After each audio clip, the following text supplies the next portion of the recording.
That was the first time I've been skateboarding, and I mean skateboarding like that in a long time. It's something I really used to do quite a lot. It was really like kind of a main piece of my life. And the insight that I have from that experience just now, that I'm now reflecting about, is the power of habituation and repetition. Like, if we do something over and over and over again, it becomes habituated.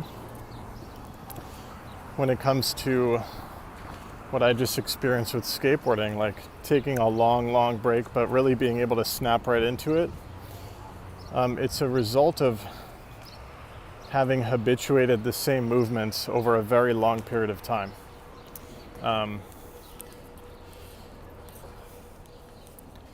I used to really work on that stuff every single day, pretty much, training the body to do those motions.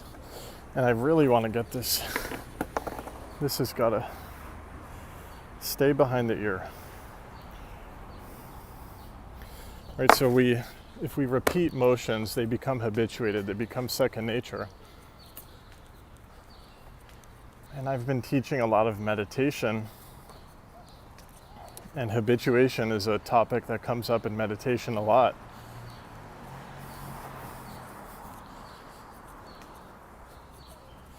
If we want to become somebody, I'm going to make it broader than meditation here. If we want to become somebody, if we want to become a higher version of ourselves, whatever it is, whatever the vision is, what it is aligning our mind with that vision. Like, who is that person we want to be?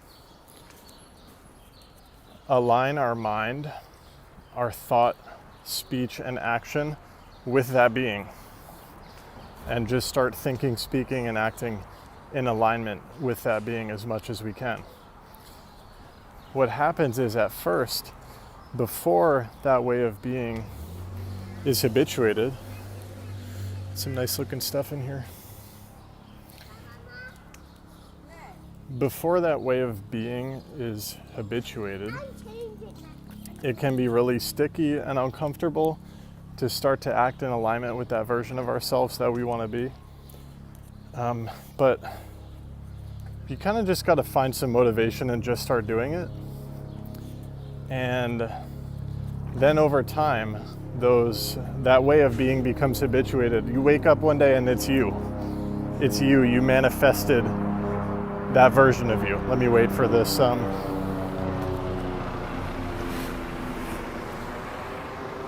right.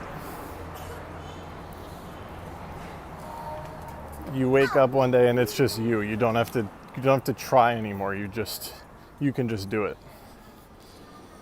Just like with the skateboarding example, you just pick up your board, do a kickflip. You're a person who can kickflip now. When we're aligning our mindset, our thought, speech, and action with that higher being, our mind is going to want to drift into the old habits, the old habit groove. Our mind wants to stay in our old habits. It's just what it does. It just wants to repeat and run habits.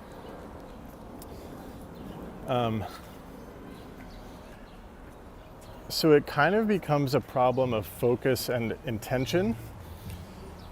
If the mind's running this habit where it wants to be an old, outdated version of us, but we're intending on acting in alignment with the higher version of us, becomes a question of, can we hold our intention there when it gets difficult?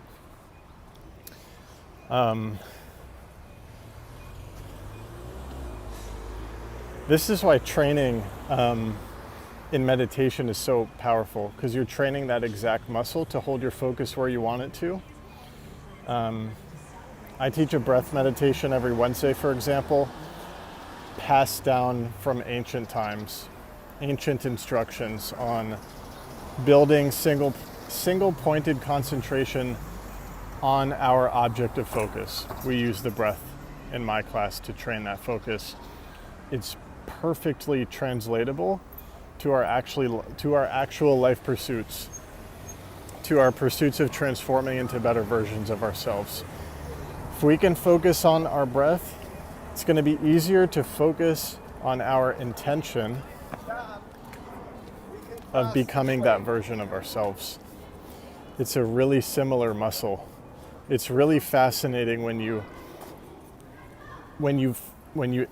experience this experientially, how similar it is to keep your focus on the breath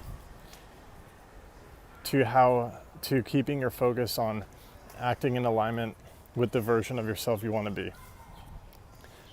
When we're acting in alignment with that higher version, a lot of fear and doubt can come up. Here's another place where meditation comes in handy. Because when we're meditating on the breath, we might have fears and doubts arise as thought forms in our mind.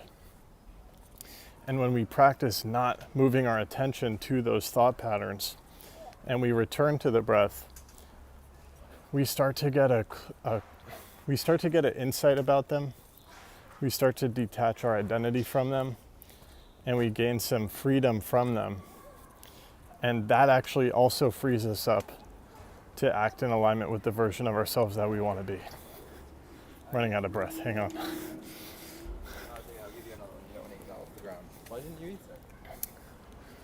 Another practice I teach that really hits this one home is a visualization meditation where we actually bring in that version of ourselves who's already accomplished the things that we want to. We spend some time with them and talk to them and soak in some of their qualities. Give ourselves a moment of feeling like we already are that being, by kind of hanging out with them and doing cool things in the visualization. It's another thing that's it's a practice that's been passed down since ancient times. It's really, really cool. That's my insight on muscle memory and habituation. Hope you'll join me in class sometime. All info is in the description. I also teach here in Brooklyn, New York City. Hope to see you. Take care.